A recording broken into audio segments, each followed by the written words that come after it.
مرکزی جلوس محمدی صلی اللہ علیہ وسلم کے ذمہ داروں نے مجھ سے آ کر بھی بات کیا، پھر فون پہ مسلسل بات کرتے رہے اور کہا کہ حضرت جلوس میں نکلنے کے جو آداب ہیں وہ ذرا ہماری قوم کے سامنے ذکر کریں تاکہ اسی طرح جلوس میں وہ بھی نکلیں اور اپنے طور طریقوں کو غیروں کے سامنے پیش کریں۔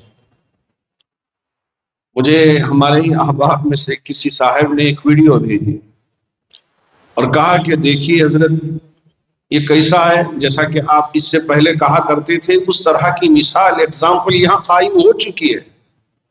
میں نے جب اس ویڈیو کو اوپن کیا تو پتا چلا کہ یہ کیرلا کے مسلمانوں کے جلوس کی ایک ویڈیو ہے۔ اب جب اوپن کیا تو ماشاءاللہ 5 افراد، سب کے سب سفید ٹوپی، سفید جبہ، وہاں لنگی پہنتے ہی اظہار نہیں پہنتے، تو سب کے سب لنگی، اور ان کا جو جبہ ہوتا ہے ذرا اوپر اتنا جبہ اور لنگی پہن کے 5 افراد نیچے نگاہ رکھے ہوئے درود پڑھتے ہوئے تشریف لا رہے۔ نہ ڈی جے ہے، نہ باجا ہے، نہ ناچ گانا ہے، نہ میوزک ہے، نہ بالکل رنگ برنگ طریقے کے اور چیزیں ہیں۔ یہ کوئی مشکل کام نہیں ہے، یہ کیا جا سکتا ہے۔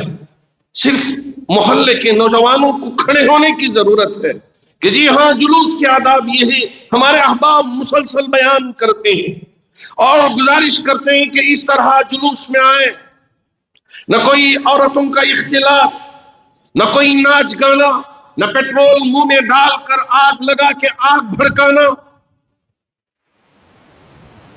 اور ہاتھ اٹھا کے ناچنا گانا۔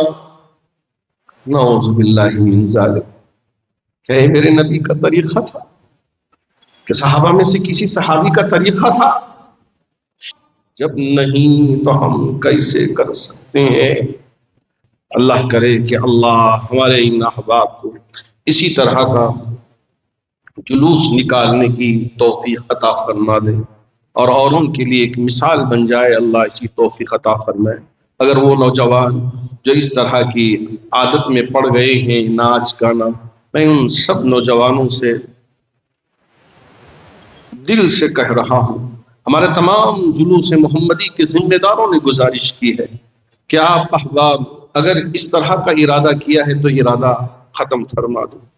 اور اگر کچھ نوجوان، چونکہ بعض نوجوان نشہ لے لیتے ہیں، مبتلا ہو جاتی ہیں نشے کی حالت میں، ان کو پتہ نہیں چلتا، اب کیا کریں، وہ ان کی پریشانی ہے، تو آپ نوجوان ایسے نوجوانوں کا ہاتھ پکڑ کر سمجھائیں اور ان کو اس سے ذرا الگ کر دیں تاکہ نشے کی حالت میں کچھ ایسی غلط حرکتیں نہ کر دیں کہ جس کی وجہ سے مسلمان بدنام ہو جائے، ایمان والے بدنام ہو جائیں۔ اللہ اس بات کی توفیق عطا فرمائے۔